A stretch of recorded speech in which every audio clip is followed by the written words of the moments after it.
söhbətimiz karbon qazlarıdır, karbon qazlarıdır. Karbon deməli iki vacib qaz halında olan maddə əmələ gətirir. Birinci yazırıq CO, buna deyirik karbon monoksid və yaxud dəm qazı.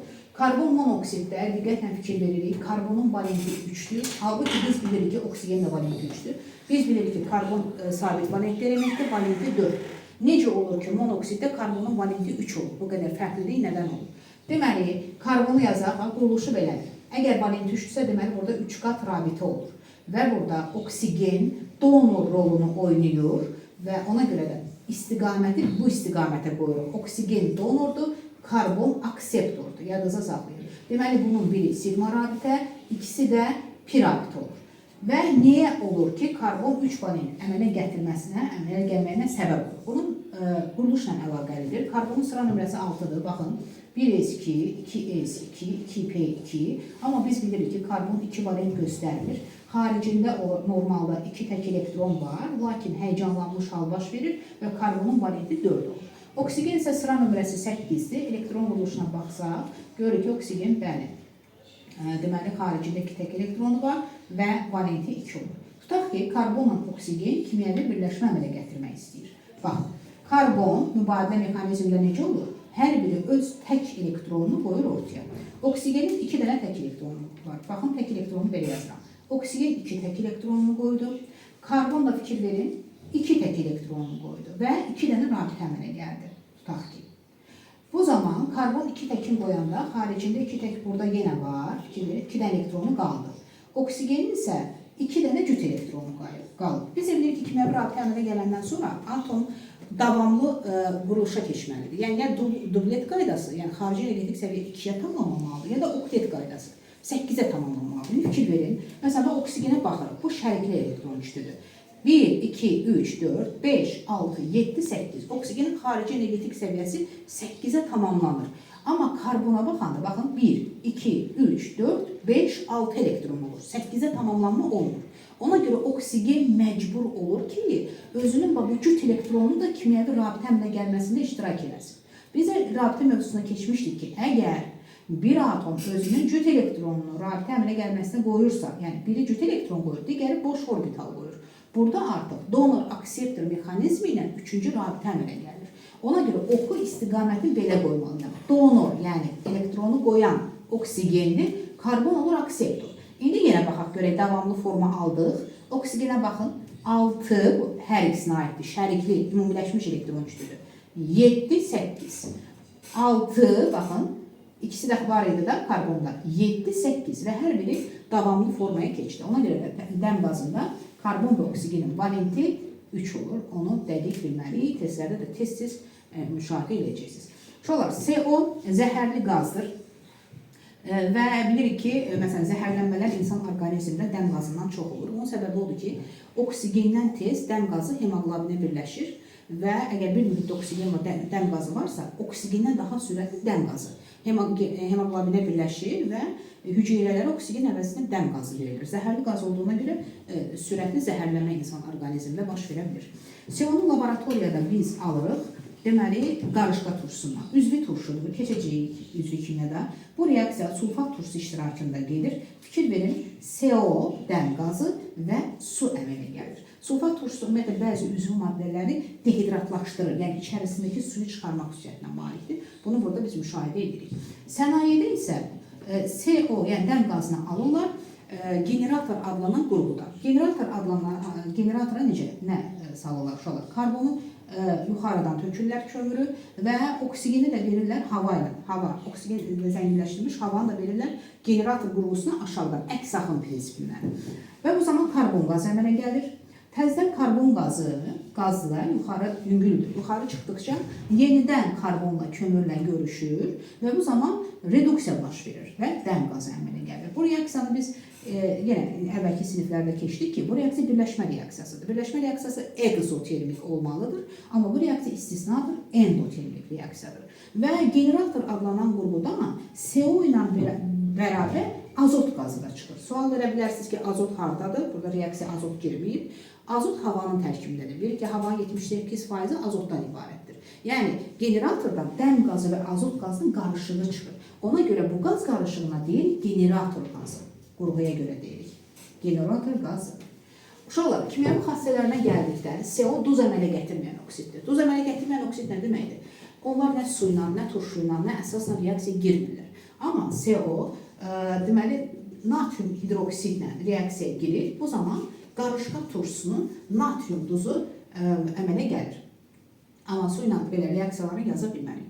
Bir də CO-dan, yəni karbon monoksiddən bəzi metal oksidlərlə metalı reduksiya etmək üçün istifadə olunur. Tutaq ki, məsəl üçün yazıram ki, sink oksid üzərinə CO gələndə bu zaman sink və CO2 qazı əmələ gəlir. Və siz görürsünüz, buna pirametallurgiya üsulu deyirdik, reduksiya olunur. Digər oksidi karbon dioksiddir. Buna deyə bilərik, deməli, karbon qazı da deyirik, karbon dioksid də deyirik, bir də quru buz deyirik. Quru buz niyə deyilir? Karbon dioksidin belə bir xüsusiyyəti var ki, o güclü şəkildə sublimasiya edir. Sublimasiya edən zaman, deməli, o necə istifadə olunur adətən? Deməli, qidaları uzun müddət saxlamaq üçün saxlanma qablarının hazırlanmasında CO2-dən istifadə olunur. Karbon dioksidin quruluşuna gəldikdə, burada 2 dənə oksigen var, fikir verin. Və oksigen valenti 2-dir, bax, 2 qat rabitə ilə birləşir. Yadımızda saxlayırıq ki, karbon dioksiddə bu karbon və oksigen 180 dərəcəli bucaq altında bir-birinə birləşir. Yəni xətti bucaq altında bir-birinə birləşir və buradakı ortadakı karbon hibridləşməsi baş verir. Hibridləşmənin forması burada sp olur. Və baxırıq ki, karbon dioksiddə polyar kovalent rabitə var. Çünki öyrənmişdik ki, 2 müxtəlif qeyri-metal arasında olan rabitə polyar kovalent rabitədir. Amma burada molekul olaraq CO2 qeyri-polyar molekuldur. Və YouTube izahında yenə videolar var ki, necə olur ki, maddə qeyri-polyar molekulalar əmələ gətirir. Karbon qazı da ki, karbon qeyri-polyar molekuladır. Niyə? Həm xətti quruluşludur. Karbon bütün 4 valent elektronun 4-ünü də iştirak edir və hər ikisi eyni elementə birləşir. Ona görə də qeyri-polyar molekul sayılır. Uşaqlar, karbon CO2 laboratoriyada və sənayedə xüsusi reaksiyalarla alınır. Deməli, hər birindən 3 reaksiya bilməliyik. Laboratoriya şəraitində karbon qazını almaq üçün, deməli, karbonat turşusunun hər hansı bir duzunun üzərinə, məsələn, götürürəm natrium karbonat, ondan daha qüvvətli turşu ilə təsir edir. Məsələn, xlorid turşusu ilə. Bu zaman əmələ gəlir natrium klor və karbonat turşusu. Karbonat turşusu çox davamsız turşudur. Yaranan kimi karbon qazı və suya parçalanır. Buradan biz karbon qazını alırıq laboratoriya şəraitində. İkinci necə ala bilirik? İkinci, natrium hidrokarbonatı parçalayırıq. Natrium hidrokarbonatı parçalayan zaman natrium karbonat, öyrənmişik, turşu duzla nəyə parçalanır? Normal duza və içindəki hidrogen turşu formasında, yəni karbonat turşusudur. O da belə yazılır da, karbon qazı və su şəklində ayrılır. Üçüncü, laboratoriyada almaq üçün adi karbonun üzərinə oksigen gəlir. Əmələ gəlir CO2. Bu laboratoriyada alınma reaksiyalardır. Sənayedə karbon qazını almaq üçün isə uşaqlar ilk üsul əhəng daşı və ya dolomiti parçalayırlar. Məsələn, əhəng daşı bilir ki, karbon təbiətdə tapılan ən geniş yayılmış birləşməsindən biridir. Parçalayanda kalsium oksid və CO2 əmələ gəlir. İkinci, deməli, necə ala bilərik uşaqlar? Üzvü maddələri yandırmaqla. Məsəl üçün, bütün üzvü maddələr üzvü kimi yaxınlarda keçəcəksiniz. Hamısının tərkibində karbon və hidrogen var və bütün üzvü maddələr yanır. Məsəl üçün, metan, təbii qaz biz yandıran zaman istənilən üzvü maddəni yandıranda oradan karbon qazı əmələ gəlir. Baxın. Üçüncü isə karbon qazını sənayedə alınır qıcqırma reaksiyasından. Məsələn, glikozanı, C6H12O6 glikozanı qıcqırdılar, spirtə qıcqırması zamanı C2H5OH etil spirti və karbon qazı əmələ gəlir ki, bu reaksiya vasitəsilə sənayedə həm etil spirtini, həm də karbon qazını almaq olar. CO2 turşu oksididir. Turşu oksidləri nə ilə reaksiya gedirsə, CO2 də çox asanlıqla reaksiya gedir.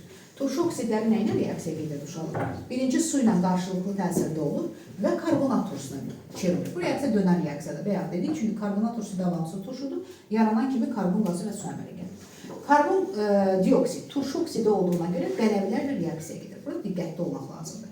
Əgər mən 1-1-ə nisbətində bir turşulu əsaslarla reaksiyasını yazıramsa, bu zaman turş duz, natrium hidrokarbonat əmələ gəlir. Yox, əgər biz karbon qazı ilə natrium H-ı 1/2 nisbətində aparıramsa reaksiyanı, bu zaman natrium karbonat və su əmələ gəlir.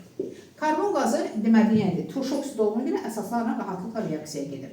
Eyni zamanda karbon qazının özünə məxsus reaksiyaları var.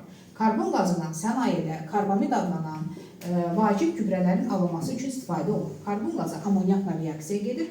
Bu zaman belə bir deməli gübrə əmələ gəlir. Keçmişik karbamid və su ona silik cövhəri də deyilir. Karbon qazını təyin edirlər əhənglə. Deməli karbon qazı əhəng suyunu bulandırır. Bu reaksiya deyirdi ki, məsəl üçün əhəngə uzun müddət havada saxladıqda bərkiyir. Onun səbəbi nə idi? Havadakı karbon qazı ilə reaksiyası. Bu zaman əmələ gəlir kalsium karbonat və su. Baxın, bərkiyir. Əhəng, kalsium karbonat əhəng daşıdır. Bu isə karbon qazının təyinli reaksiyası sayılır.